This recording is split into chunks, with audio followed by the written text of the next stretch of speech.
Kabir IAS में पुनः आप सभी का हार्दिक स्वागत है। आज की क्लास में हम सबसे पहले एक सक्सेस स्टोरी की चर्चा करेंगे और इस सक्सेस स्टोरी में मैं छोटी सी कहानी के माध्यम से आप सभी से यही कहना चाहूँगा कि अगर वास्तव में आपके अंदर जीत, जज्बा और जुनून है तो आप कुछ भी कर सकते हैं, नो डाउट।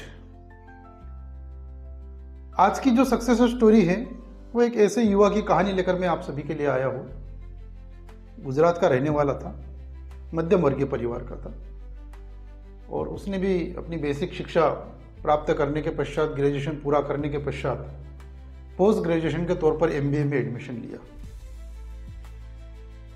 एमबीए करते करते मन में कुछ आइडिया चलते थे, कुछ इनोवेशंस के बारे में चर्चा करता था और उसको ऐसा लगता था कि केवल एक जॉब करने भर से काम नहीं चलेगा, कुछ तो भी करना चाहिए, कुछ तो भी होना चाहिए।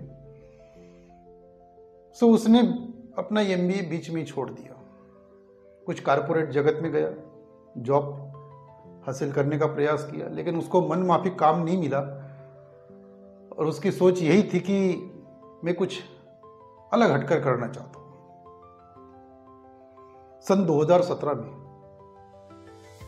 केवल 50 रुपए से उसने सड़क के किनारे एक चाय की गुमटी खोली। सोच सकते हैं आप, 50 रुपए में। और वहां पर उसका काम करने का तरीका बड़ा अलग था। जो युवा आते थे वहां पर चाय वगैरह पीने के लिए तो उनसे कुछ इंग्लिश में बात करता था। कुछ प्राइवेट जॉब करने वाले आते थे तो उनके साथ कुछ आइडियाज की चर्चा करता था। चाय बनाने का तरीका भी उसका अलग था। धीरे धीरे धीरे धीरे उसका जो सर्कल था, दायरा था, वो धीरे धीरे धीरे धीरे बढ़ता गया। इंग्लिश में बात करना वास्तव में कहीं ना कहीं ऐसा लगता है किसी को भी कि यार चाय की दुकान भली है, लेकिन सामने वाला इंग्लिश बोल रहा है, इसका मतलब है कि पढ़ा लिखा है, अच्छा नॉलेज रखता है। तो लोग उसके यहाँ आने लगे, चाय पीने लगे। कई बार तो लोग दूर दूर से केवल चाय पीने के लिए, कुछ आइडियाज लेने के लिए, कुछ चर्चाएं करने के लिए वहां पर आने लगे। धीरे धीरे उसका बिजनेस बढ़ता गया। उसने उस गुमटी की जगह पर वहीं पर एक अच्छी शॉप खोली और उसकी दुकान अच्छी खासी चल पड़ी।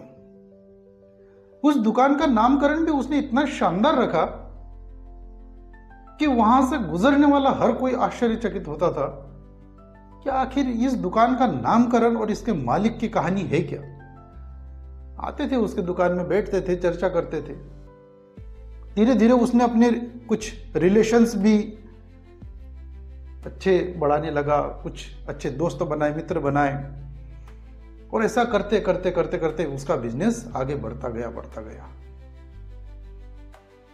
जब बिजनेस ज्यादा बढ़ गया तो उसको कुछ आइडियाज आए कि क्यों ना इसकी फ्रेंचाइजी दी जाए, क्योंकि हर जगह तो वो दुकान ऑपरेट नहीं कर सकता था। तो उसने कुछ फ्रेंचाइजी देना स्टार्ट की।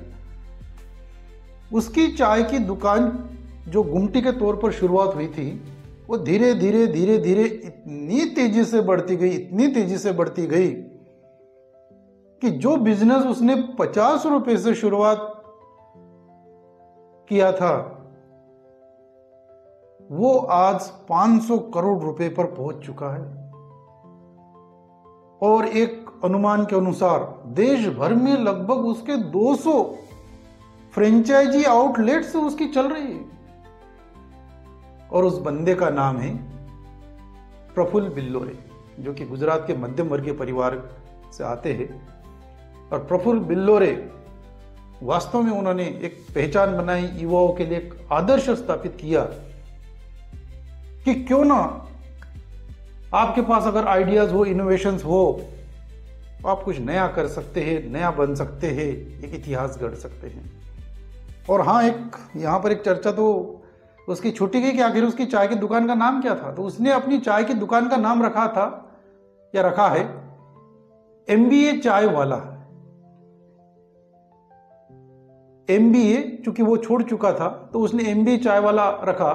यहां पर एम का मतलब है मिस्टर, बी से है बिल्लोरे और ए से है अहमदाबाद। मिस्टर बिल्लोरे अहमदाबाद चाय वाला। और 50 रुपए की शुरुआत से 500 करोड़ तक का जो सफर है आज भी उसका निरंतर जारी है। युवाओं के लिए बहुत बड़ा एक संदेश है। आज कई सारी जगह पर सेमिनार्स वगैरह में प्रफुल्ल जी संबोधित करने के लिए जाते हैं और अपने आइडियाज के बारे में बताती है कि आखिर वास्तव में उन्होंने कितना बड़ा रिस्क लिया और कितने बड़े रिस्क को लेकर अपने बिजनेस को स्टार्ट किया। और निश्चित रूप से वो खुद अपने पैरों पर ही खड़े नहीं हुए, बल्कि आज कई लोगों को उन्होंने रोजगार दिया है